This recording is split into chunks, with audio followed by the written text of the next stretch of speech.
여러분들께 이름 없이 빛도 없이라는 책을 소개해드립니다. 이 책은 가난하고 어렵고 무척 캄캄하던 시절에 우리가 일어설 수 있도록 도움을 주었던 미국의 젊은 선교사들의 헌신적인 노력을 기록한 책입니다.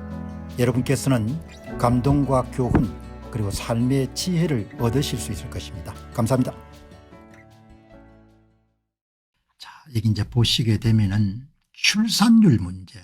이거는 우리나라가 관심을 갖지 않을 수가 없는 거죠. 이제 출산율이 계속 낮아지게 되면은 이민 정책을 활성화시킬 수밖에 없을 것이고, 그 이민 정책은 반드시 이제 한족이 한반도에 들어오는 굉장히 중요한 출구를 제공하는 것이기 때문에 출산율 문제를 관심 있게 보는데, 어제 테슬라의 일론 머스크 여러분들 SNS에 이 자료가 나왔지 않습니까? 로스무스란 분이 올린 글을 가지고 그냥 죽어간다는 거죠, 유럽이. 근데 여기에 배우면 여러분들 한국하고는 게임이 안 되지 않습니까? 한국은 지금 합계 출산율이 부부가 결혼해가 0.7명 0.6명으로 내려가는데, 그 0.7명 수준은 유럽 국가 중에 없는 겁니다. 전부 다 여러분들 2명까지는 안 되더라도 저출산 때문에 고민이 많은 러시아만 하더라도 1.40이거든요. 2명이 남자 여자가 결혼해 가지고 1.4명 정도는 낳는 겁니다.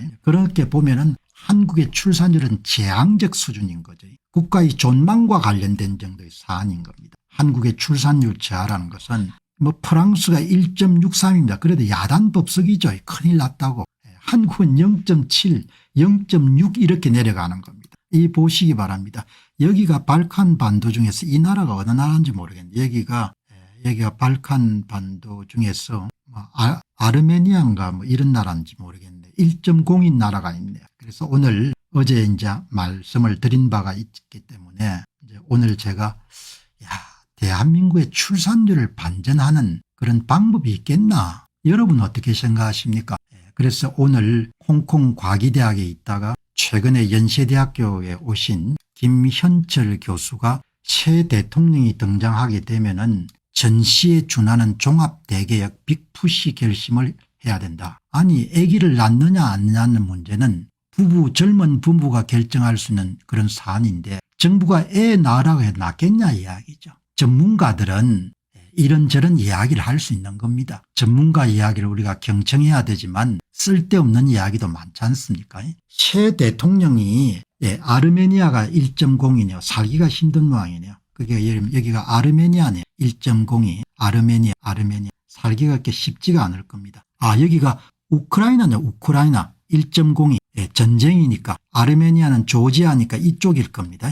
1.02 우크라이나입니다. 전쟁 중에서도 여러분 아기를 낳네요. 1명을 낳는 겁니다. 그러니까 한국의 출산율이 전쟁 상태보다 더 악한 겁니다. 한국은 지금 망하고 있는 겁니다. 완전히 그다. 유럽의 어느 나라들 가운데서 여러분들 1.0 이하로 내려가는 데가 없습니다. 그러니까 이제 전문가들이 이렇게 전시에 준하는 종합대개혁, 뭐 대통령실에 여러분들 무슨 현황판 걸어놓고 이러면 하면 애기 더 낫게 하겠습니까? 그래서 제 이야기는 제가 전문가 이야기를 경청하는 편이지만 가끔가다 전문가들이 쓸데없는 이야기를 많이 하는 걸 알기 때문에 얼마나 쓸데없는 이야기를 하는지, 김현철 연세대학교 의대 교수가 이런저런 이야기를 하는데 말 같은 소리가 별로 없다는 생각이 드는 겁니다. 물론 이 사람들은 미국 경제학계 아메리칸 에코노믹 리뷰라는 그런 데다가 여러분들 논문도 발표하고 학자들이 발표하기 어려운 데지 않습니까? 그렇지만 아기를 낳는 사람 입장에 생각해 보시기 바랍니다. 아기 낳겠냐 이야기예요. 지금 대한민국 젊은 사람들한테 물어보세요. 김현철 여러분 교수가 자기 이야기만 하지 말고 대한민국 젊은이들한테 한번 물어보라고요. 당신들 애 낳을 거냐? 전문가 여러분 중심으로 생각하지 말고 나이 든 사람 식으로 생각하지 말고 아기 낳을 사람한테 물어봐라 이야기. 당신들 아기 낳을 사람이 뭐라고 합니까? 이렇게 이야기하지 않습니까? 칸님이 경제가 지속 불가능해지니까 애를 낳자고요? 대체 우리가 왜 아이를 낳아야 되는지부터 논해봅시다. 대한민국이 난 젊은이라고 봅니다. 칸 부분이 여러분들 나이가 드신 분들은 조금 언짢을 수가 있겠지만 칼같이 이야기하지 않습니까? 대체 우리가 왜 애를 낳아야 되냐 이야기예요. 그러니까 전문가들이 무슨 글 쓸 때 조금 조심해야 되는 겁니다. 그래서 나는 이런 걸 안 쓰는 거죠. 아기를 낳기 위해 젊은 사람들에게 물어봐야 될 겁니다. 당신들 왜 아기 안 낳냐? 대통령이 뭐죠? 현황판 걸어놓고 애기 더 많이 만들게 해봐야 되겠냐 이야기죠. 말 같은 소리를 해야 되지. 말이 안 되지 않습니까? 나라 앞날이 캄캄한데 우리가 왜 애를 낳아야 됩니까? 이렇게 이야기하지 않습니까? 제 이야기가 허황된 이야기가 아니고 애 낳는 사람한테 물어봐야 되는 거죠. 이미 애 낳을 여러분들 능력이 어느 정도 이야기할 필요가 없이 여기 보시게 되면은 자칭 전문가들은 이것 해라 저것 해라 이렇게 뭐라도 해야 된다고 주장할 수 있지만 그러나 그게 다 쓸데없는 이야기일 수가 많다는 이야기. 그 이야기를 적어 놓으면은 본인이야 뭐 도움될 수 있겠지만 애기 낳기가 쉽지가 않는 거죠. 여기에 한국은 지금 재앙적 상황은 재앙적 상황입니다. 이탈리아 뭐 이런 거하고 비교할 수 없을 정도로 1도 안 되는 거. 그래도 이탈리아는 1 정도는 되는 겁니다. 0.7 뭐 이렇게 나가는 거죠. 앞이 잘 안 보이지 않습니까? 경쟁사회가 저출산의 원인이다 이렇게 이야기하는데 아니 정신 나간 이야기지 않습니까? 그럼 경쟁이 없는 사회가 어디 있나 이야기죠.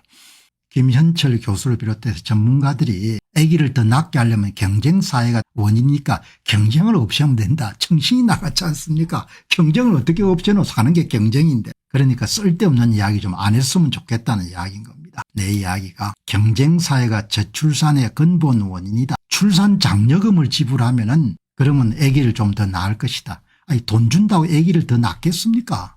그러니까 오늘 여기 얼서 지구님께서 연배가 얼마나 되신지 모르겠는데 제가 아이 낳은 건 너무 후회합니다. 이런 이야기가 나오지 않습니까? 무슨 희망이 보여야 아기를 낳을 거 아닙니까? 내가 지금 젊은 사람이면 똑같이 여러분들 애들을 낳았겠냐. 지금 뭐 낳아버린 애들이 다 컸지만 한 번 더 생각할 것 같거든. 내가 지금 젊은 여러분들 아기를 가질 수 있는 그런 나이가 되면 그때면 똑같은 걸 하겠냐. 그건 자신이 없다는 이야기. 대입 제도를 개선하고 주거 문제를 개선하고 일자리 문제를 개선하고 수도권 집중을 완화하고 그렇게 하면 애기 더 나을 거다 이렇게 김현철 연세대학 의대 교수를 비롯한 사람들이 이야기하지 않습니까? 아니 사전투표 제도에 투표 관리관 개인 도장 하나 찍는 거 5년 동안 해결 못한 나라에서 대입 제도 개선을 어떻게 하냐 이야기죠. 사전투표 관리관 도장 하나 못 찍는 나라에서 주거 문제를 어떻게 해결하냐 이야기죠. 정신들이 있는 이야기를 해야 될 거 아니야 이야기. 사전투표 제도 하나 여러분들 개선을 할 수 없는 나라에서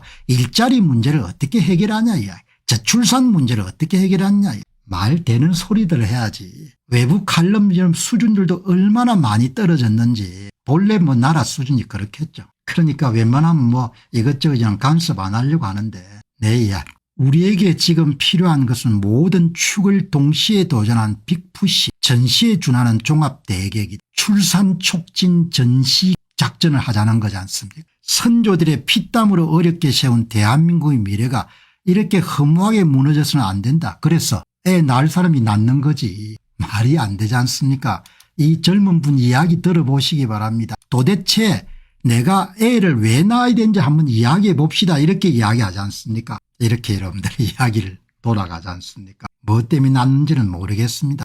모르겠는데 선조들이 피땀 흘려 세운 나라가 이렇게 무너질 수가 없다. 선거 하나 이런 못 지켜가지고 나라가 박살이 나게 생겼는데 뭐 선조들이 피땀 흘려 세운 나라가 이렇게 무너질 수가 없다. 젊은이들이 앞이 잘 안 보일 겁니다. 젊은이들이 앞이 잘 안 보일 거예요. 앞이 보여야 여러분 아기를 낳을 거 아닙니까? 한국 사회는 문제 해결 능력을 완전히 상실해버린 거예요. 문제를 해결할 의지도 없는 겁니다. 전부 다 거짓말 하지 않습니까? 문제를 해결하려면 일단 정직하게 문제를 볼 수 있어야 그다음에 해결책이 나올 거 아닙니까? 아침부터 여러분 너무 싸한 이야기라서 조금 그거 한데 저출산을 해결하는 것은 앞이 보이도록 만드는 거죠. 앞이. 자, 그러니까 전문가 이야기 다 여러분 믿을 수가 없는 겁니다. 전문가들이 제가 전문가 이야기를 굉장히 존중하지만 헛소리들이 워낙 많기 때문에 가끔 까칠한 이야기를 하는 겁니다. 그러니까 한 분야에 오랫동안 파온 사람은 또 나름대로의 식견이나 지혜가 있지만 전체적인 시각으로 조망하게 되면은 대한민국의 저출산 문제는 앞이 잘 안 보이는 겁니다. 사회가 역동적이면 왜 아이를 안 낳겠습니까? 자기와 같은 생활을 애들한테 물려주고 싶지 않은 겁니다. 주변에 이런 아이를 낳아서 행복해한 사람들이 별로 안 보이니까 그러니 국가가 여러분들 대통령실이나 청와대에 현황판 걸고 오늘 10명 낳았습니다. 내일 20명이 나올 겁니다. 이렇게 해봐야 소용이 없다는 겁니다. 그러니까 전문가들이 헛소리 할 때 좀 조심하라는 이야기입니다. 지금은 지식이 많이 평준화돼 가지고 그냥 뭐 전문가가 이야기하니까 전문가 건의를 다 받아들이는 그런 시대는 아니니까. 안녕하십니까, 공병호입니다. 그동안 공병호TV는 선거 공정성 회복과 자유민주주의 체제의 보존과 발전을 위해 노력해왔습니다. 이런 노력들이 지속될 수 있도록 공병호TV의 정기 후원 프로그램이자 멤버십 프로그램을 소개해드립니다. 뜻 있는 분들의 관심과 동참을 부탁드립니다. 선거 공정성 회복을 위한 노력을 지지하시고 훌륭한 나라 만들기에 동참하시는 시청자분들이시라면 구독 버튼 바로 옆에 있는 가입 버튼을 통해서 정기 후원 프로그램에 가입할 수 있습니다.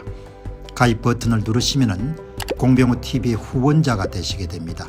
여러분의 후원이 선거 공정성 회복을 위한 노력에 힘을 더할 수 있을 뿐만 아니라 자유민주주의 체제의 수호를 그리고 발전을 통해 여러분과 후손들의 삶에 빛과 소금이 될 것입니다. 특히 그동안 공병호TV는 선거 공정성 회복을 위한 노력 과정에서 채널 성장에 제약이 가해지는 불이익을 감수해왔고 지금도 그런 불이익이 계속되고 있습니다. 그럼에도 불구하고 너무나 중대한 문제이기 때문에 공병호TV의 노력은 계속될 것입니다. 여러분의 깊은 관심을 부탁드립니다. 감사합니다.